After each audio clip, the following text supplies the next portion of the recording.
Saya Suselia Kalista. Saya berasal dari PAI 3D. Di sini saya ingin menjelaskan tentang ringkasan saya dari bab 1 sampai bab 7 mata kuliah fikih. Baiklah, Assalamualaikum warahmatullahi wabarakatuh. Baiklah, kita masuk ke bab pertama, yaitu bab pertama dengan konsep memahami syariah, kemudian fikih dan juga usul fikih. Yang pertama, saya akan menjelaskan pengertian syariah. Apa itu syariah? Syariah adalah, secara harfiah itu syariah adalah jalan ke sumber air mata. Maksudnya di sini syariah itu jalan yang harus diikuti oleh setiap muslim. Dan juga syariah itu jalan yang wajib diikuti oleh setiap muslim.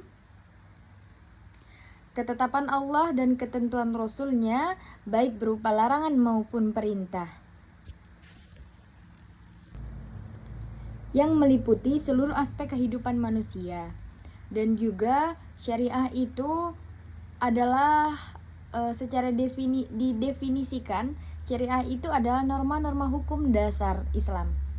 Baiklah, saya akan menjelaskan syariah itu dengan bahasa yang mudah dipahami.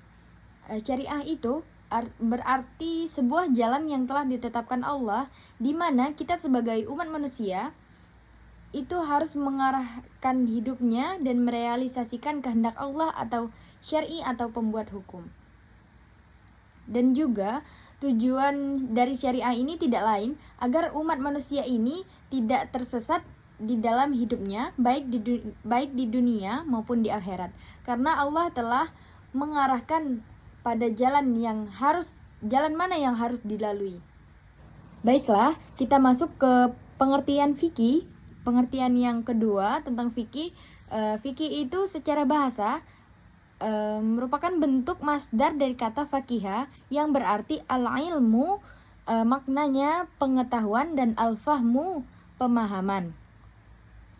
Secara etimologi, fikih itu berarti pengetahuan atau pemahaman terhadap sesuatu.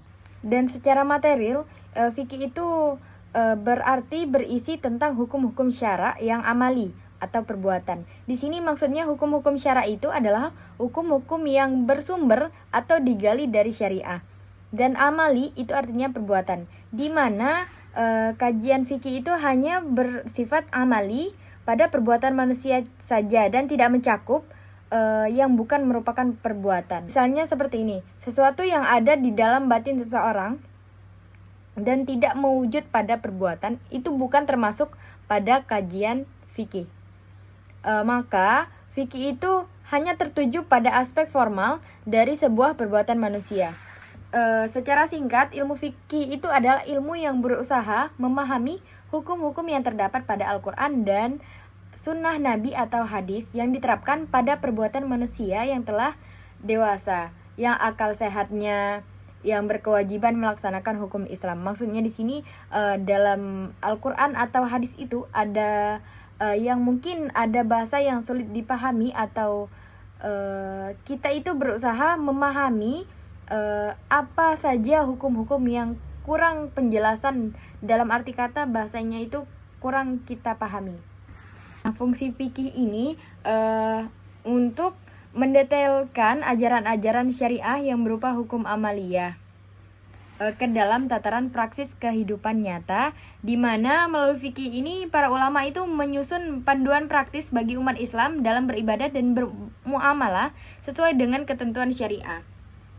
Oleh karena itu, umat Islam ini lebih banyak mendasarkan praktek keberagamaannya kepada fikih daripada syariah. Kita masuk ke penjelasan usul fikih, di mana fikih ini berarti ilmu yang membicarakan berbagai ketentuan dan kaidah yang dapat digunakan dalam menggali dan merumuskan hukum syariah Islam dari sumbernya.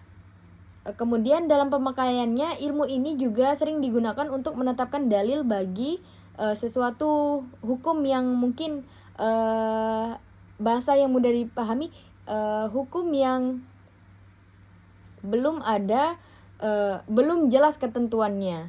Nah, hubungan keterkaitan dengan syariah, kemudian fikih dan usul fikih itu bersifat hubungan prosesual, yang artinya jika munculnya ijtihad dari para ulama, ketiga hal ini saling berkaitan, di mana syariah ini adalah ketentuan Allah yang harus diimplementasikan manusia. Kemudian untuk mengimplementasikan syariah ini diperlukan untuk menafsirkan kandungan syariah menjadi lebih rinci. Nah, proses ini disebut dengan ijtihad atau istinbat. Kemudian proses ijtihad ini menggunakan kaidah dasar atau metode yang dapat dipertanggungjawab, yaitu dikenal dengan istilah usul fikih, dan kemudian juga berkaitan dengan fikih. Maka ketiga hal ini itu saling berkaitan. Nah, di sini kita masuk ke bab 2, di mana bab 2 ini menjelaskan tentang sejarah perkembangan fikih dan mazhab fikih. Di sini ada 4 masa. Yang pertama masa Rasulullah, kemudian masa sahabat, dan masa imam mazhab fikih, kemudian masa kontemporer. Nah, yang pertama masa Rasulullah. Masa Rasulullah itu sering kita ketahui, pengertian fikih itu adalah hasil penalaran seseorang yang ahli fikih, maksudnya di sini hukum Allah yang berhubungan dengan tingkah laku manusia. Dan juga sering timbul pertanyaan, apakah masa Rasulullah sudah ada fikih? Itu suatu hal nyata yang terjadi, bahwa Nabi itu telah berbuat sehubungan dengan turunnya ayat-ayat Al-Quran yang mengandung hukum atau ayat-ayat hukum. Dan tidak semua ayat hukum itu memberi penjelasan yang mudah dipahami dan kemudian dilaksanakan secara praktis atas kehendak Allah. Karena itu juga Nabi juga memberikan penjelasan mengenai maksud setiap ayat hukum itu kepada umatnya. Sehingga ayat-ayat tadi itu belum ada petunjuk yang praktis, kemudian menjadi jelas dan dapat dilaksanakan secara praktis. Dalam kenyataannya, Rasulullah ini pernah berijtihad untuk memahami dan menjalankan wahyu Allah dalam hal-hal yang memerlukan penjelasan lebih dalam dari Nabi yang sebagiannya dibimbing wahyu. Dalam hal-hal ini tidak mendapat koreksi dari Allah. Kemudian kemudian sunnah Nabi itu berdasarkan pada ijtihadnya. Dapat kita simpulkan bahwa fikih itu sudah mulai ada atau bisa disebut masih belum kurang jelas atau belum muncul seutuhnya pada masa Rasulullah. Pada masa Rasulullah hidup dengan pola yang sederhana sesuai dengan kesederhanaan kondisi masyarakat Arab yang menjalankan fikih pada waktu itu. Kemudian kita masuk ke fikih pada masa sahabat. Fikih pada masa sahabat itu dipimpin oleh 4 khalifah. Yang pertama Abu Bakar As-Siddiq, kemudian Umar bin Khattab, kemudian Utsman bin Affan, kemudian Ali bin Abi Thalib. Mereka ini disebut dengan Al-Khulafa Rasyidin, dan fikih sahabat ini menduduki posisi penting dalam khazanah pemikiran hukum Islam. Karena mereka ini adalah orang yang hidup dengan Nabi dan meninggal dalam keadaan muslim. Zaman sahabat juga zaman segera setelah berakhir ilmu fikih pertama, dan mereka sendiri menjadi sumbernya. Dan ketiga juga ijtihad para sahabat ini menjadi rujukan yang harus, kemudian perilaku mereka menjadi sunnah yang harus diikuti, dan al-sunnah itu sepakat menetapkan bahwa seluruh sahabat baik.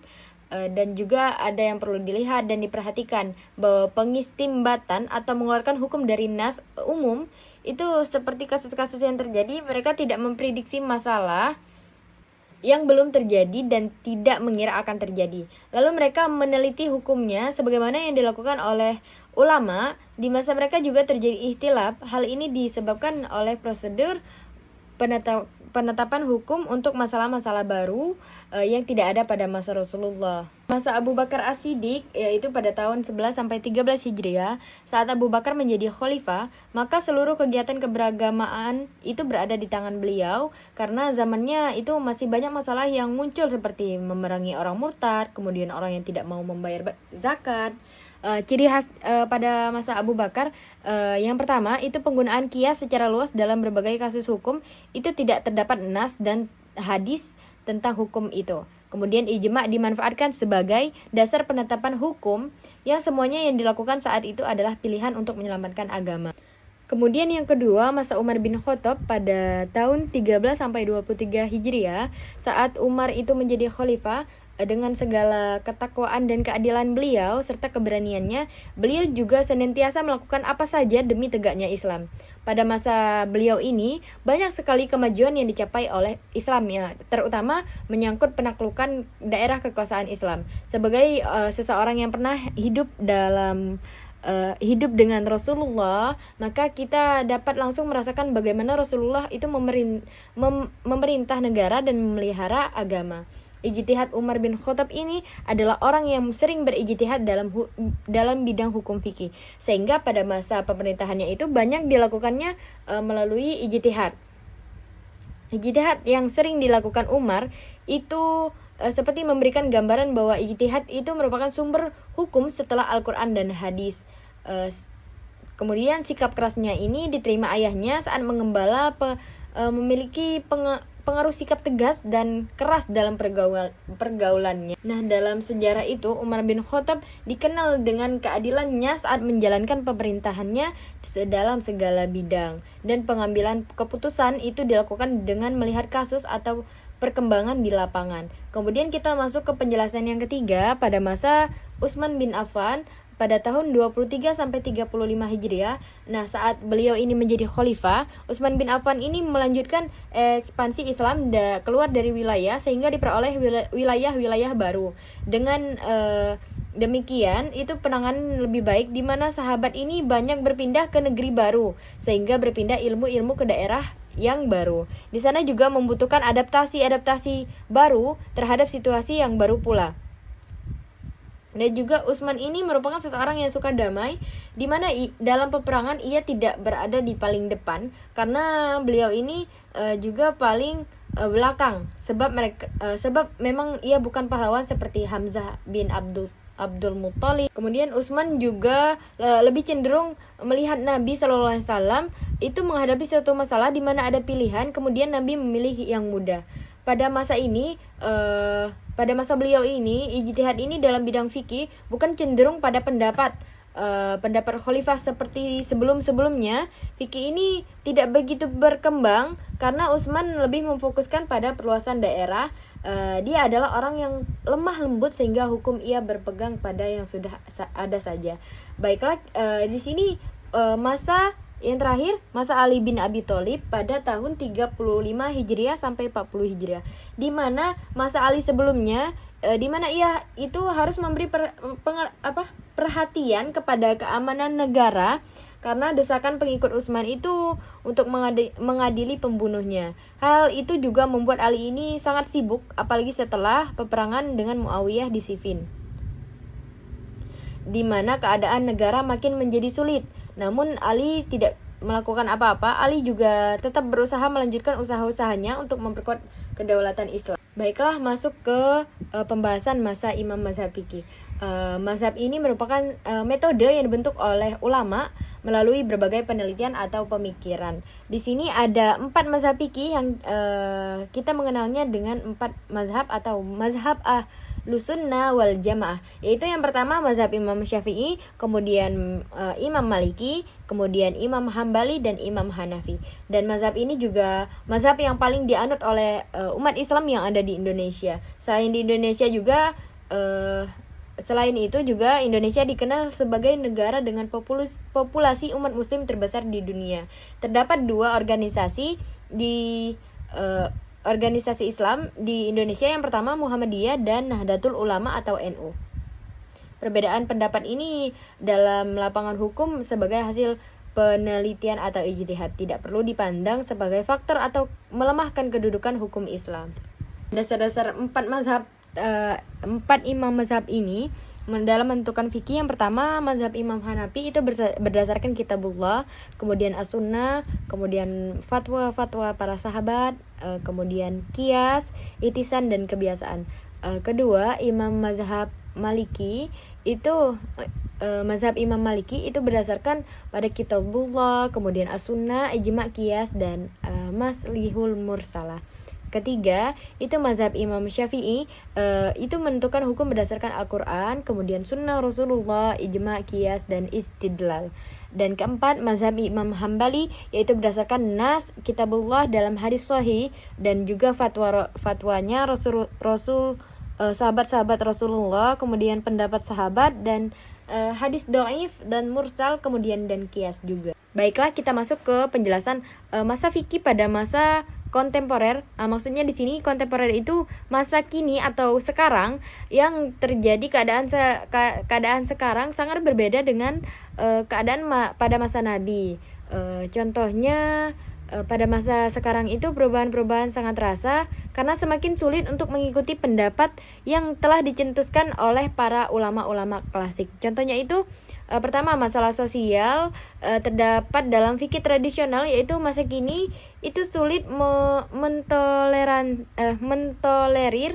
menikah di bawah umur, kemudian nikah tanpa registrasi, kemudian talak dengan gampang, poligami yang tidak terkendali.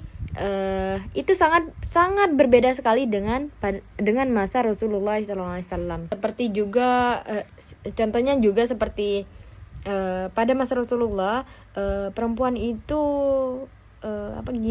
belajarnya itu sering di rumah, mungkin di majelis-majelis, di masjid. Belajarnya itu lebih laki-laki itu lebih diutamain daripada perempuan. Nah, sekarang itu perempuan bahkan lebih bisa di atas laki-laki. Dan zaman sekarang itu perempuan tidak ada pembatasan di mana dibedakan ini sebelah laki-laki dan ini sebelah perempuan. Di sini kita masuk ke bab 3, di mana bab 3 itu membahas tentang toharo.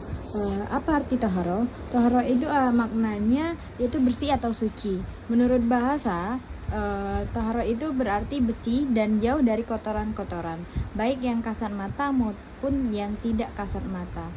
Sedangkan toharo menurut terminologi itu bersih dari najis sesuai najis faktual, semisal tinja, maupun najis secara hukum, yaitu hadas. Toharoh juga bersuci yang mengarah pada dua tujuan, yaitu yang pertama bersuci dari hadas kecil dan hadas besar atau bersuci dari kotoran. Kedua, bersuci dari perbuatan-perbuatan yang dilarang oleh Allah dan melalui bertaubat berdasarkan firman Allah pada Surah Al-Baqarah ayat 222. Macam-macam air yang mensucikan toharoh tadi. Yang pertama air mutlak, kemudian mutanajis, kemudian musyammas, kemudian juga air mustakmal, dan juga yang terakhir ini tentang wudu, di mana pengertian wudu itu adalah proses pembersihan diri dengan menggunakan air untuk menghilangkan hadas kecil sebelum melakukan ibadah seperti sholat. Dan juga secara bahasa itu wudu itu pembersihan atau kebersihan. Dalam istilah syar'i, wudu itu adalah pembersihan anggota tubuh tertentu dengan air sesuai ketentuan syariat. Dan syarat-syarat wudu, yang pertama beragama Islam, kemudian tamyiz, ketiga dengan air yang suci, keempat tidak ada sesuatu yang menghalangi air sampai ke anggota wudu seperti getah, cat, dan lain-lain. Kelima, mengetahui mana yang fardu wudu dan sunnahnya. Kemudian mandi wajib. Mandi wajib ini mandi yang mengalirkan air ke seluruh tubuh, sedangkan menurut istilah syara, mandi itu mengalirkan air ke seluruh tubuh dengan niat, sehingga bisa kita pahami bahwa mandi wajib itu menyiram air ke seluruh tubuh. Kemudian pengertian tayamum. Tayamum itu pengganti wudu dengan menggunakan debu bersih ketika air itu tidak tersedia atau air itu tidak bisa digunakan. Tayamum juga adalah bentuk keringanan dalam agama Islam sesuai dengan keadaan dan kebutuhan. Setelah kita masuk ke bab 4, bab 4 ini membahas tentang sholat fardu dan sholat sunnah. Sholat itu artinya suatu perkara yang tersusun dari beberapa perkataan dan perbuatan yang dimulai dengan takbiratul ihram dan diakhiri dengan salam sesuai dengan syarat dan rukun yang sah yang telah ditetapkan. Yang kita ketahui, sholat fardu itu ada 5 sholat yang wajib. Yang pertama itu sholat subuh, kemudian sholat zuhur, kemudian sholat asar, kemudian maghrib, dan sholat isya. Nah, sholat itu seharinya bisa kita lakukan pada 5 waktu. Dan sholat itu wajib dan tidak boleh ditinggalkan. Kita masuk ke pembahasan tentang sholat sunnah. Di sini kita masuk ke pembagian sholat sunnah. Sholat sunnah itu artinya ibadah sholat yang diajarkan oleh Rasulullah SAW di luar sholat atau hukumnya fardu, di luar sholat yang hukumnya fardu atau wajib. Sebagaimana sholat fardu itu sholat sunnah yang dikerjakan untuk mendekatkan diri kepada Allah. Salat sunnah juga pada umumnya dikerjakan pada 2 rakaat. Macam-macam salat sunnah, yang pertama salat rawatib, kemudian qobliyah dan ba'diyah, kemudian salat awabin, salat witir, kemudian salat duha. Banyak sekali contohnya. Kemudian salat jamak dan qashar juga salat sunnah, di mana waktu kita bepergian kita menggabungkan 2 salat di satu waktu. Atau kita menggantikannya karena kita bepergian. Masuk ke bab 5, di mana bab 5 ini membahas tentang perawatan jenazah. Kewajiban yang kita lakukan terhadap jenazah yaitu mengurus jenazah itu merupakan hukumnya merupakan fardu kifayah, di mana apabila salah seorang di antara kita ada yang mengurus jenazah, maka yang lain tidak berdosa. Kewajiban mengurus jenazah tergantung pada jenazahnya sendiri. Yaitu yang pertama jenazah orang muslim. Orang muslim itu yang bukan syahid, itu kewajibannya adalah kewajiban kita yang pertama memandikan, kemudian mengafani, mensolati, dan memakamkan. Juga muslim yang syahid di dunia, syahid dunia, atau orang yang mati dalam peperangan dengan niat mencari kehidupan dunia, atau syahid dunia akhirat, yakni orang yang meninggal dalam peperangan dengan niat menegakkan agama Allah Subhanahu wa taala. Mayatnya itu haram dimandikan dan disolati karena kewajiban merawatnya hanya menyempurnakan kafannya jika pakaiannya itu yang dipakainya tidak cukup untuk menutup seluruh tubuhnya. Kemudian baru setelah itu memakamkan. Baiklah, kita akan membahas bab 6, di mana bab 6 ini membahas tentang puasa. Nah, pengertian puasa ini dalam arti kosakata saum atau syam, dalam struktur bahasa Arab bermakna imsak atau menahan diri. Sebagaimana firman Allah telah mengisahkan tentang ibunda Nabi Isya untuk menahan diri dari berbicara. Isi syam atau puasa itu secara terminologi atau syariat itu adalah ibadah yang mendekatkan diri kepada Allah Ta'ala dengan menahan diri dari makan, kemudian minum, dan segala hal yang membatalkan puasa dari terbitnya fajar atau syadik sampai terbenamnya matahari. Kemudian syarat puasa yaitu yang pertama beragama Islam, kemudian kedua balik dan berakal sehat dan mempunyai kemampuan untuk menjalankan ibadah puasa, dan kelima orang yang bermukim atau bertempat tinggal tidak dalam perjalanan. Kemudian sunnah puasa ini bersahur, kemudian mensegerakan berbuka dengan kurma atau air, kemudian berdoa saat berbuka. Yang membatalkan puasa yang pertama muntah dengan sengaja, kemudian bersetubuh, kemudian ada haid dan nifas, dan juga puasa orang tua atau orang yang sedang hamil, menyusui, kemudian orang musafir atau dalam perjalanan itu diberikan keringanan, dibolehkan untuk mungkin jika tidak sanggup, seperti orang tua yang lemah, juga wanita yang hamil dan menyusui itu harus makan karena untuk si anak bayinya. Jenis-jenis puasa yang pertama puasa dalam bulan Ramadan, kemudian yang kedua puasa kafarat, kemudian ketiga puasa nazar, kemudian puasa sunnah, dan lain-lainnya. Puasa itu khususnya pada hal fisik itu menyehatkan fisik manusia, kemudian masalah kejiwaan, beberapa hikmah yang telah diteliti tentang jiwa tadi. Di sini bab 7 kita membahas bab 7 dengan judul zakat. Zakat itu artinya memiliki arti keberkahan, kemudian pertumbuhan, perkembangan, dan kesucian. Secara istilah itu, zakat ialah bagian dari harta dengan persyaratan tertentu yang diwajibkan Allah Subhanahu wa taala kepada pemiliknya untuk diserahkan kepada yang berhak menerimanya dengan persyaratan tertentu pula. Kemudian hakikat zakat yaitu merupakan ibadah yang diwajibkan kepada orang Islam, itu sebagai tanda bersyukur kepada Allah Subhanahu wa taala dan mendekatkan diri kepadanya. Zakat juga mengandung harapan untuk mendapatkan berkah, kemudian membersihkan jiwa dan menumbuhkan serta mengembangkan dengan berbagai kebaikan. Kemudian hukum zakat itu wajib bagi setiap muslim yang telah memenuhi syarat tertentu. Macam zakat yaitu yang pertama zakat fitrah, kemudian zakat mal. Zakat mal ini terbagi menjadi beberapa bagian zakat, seperti zakat mal dari bidang pertanian, kemudian zakat emas. Kemudian zakat yang pertama mengangkat derajat fakir miskin dan membantu keluar dari kehidupan yang sulit. Kemudian yang kedua membantu pemecahan masalah yang dihadapi oleh Ibnu Sabil, kemudian mustahik dan lain-lainnya. Ketiga membentangkan dan membina tali persaudaraan sesama umat Islam. Kemudian keempat menghilangkan sifat kikir. Kelima membersihkan sifat dengki, iri hati dari orang-orang miskin. Kemudian menjembatani jurang antara yang kaya dengan yang miskin. Kemudian juga mengembangkan rasa tanggung jawab sosial dan mendidik manusia untuk disiplin menunaikan kewajiban. Asnaf atau golongan penerima zakat yang pertama fakir miskin, kemudian kedua amil zakat, kemudian ketiga mu'alaf, kemudian rikob atau budak, hamba saya, kelima ghurim, orang yang berhutang, kemudian fisabilillah, orang yang di jalan Allah yang sukarela menegakkan agama Allah, dan ketujuh itu Ibnu Sabil.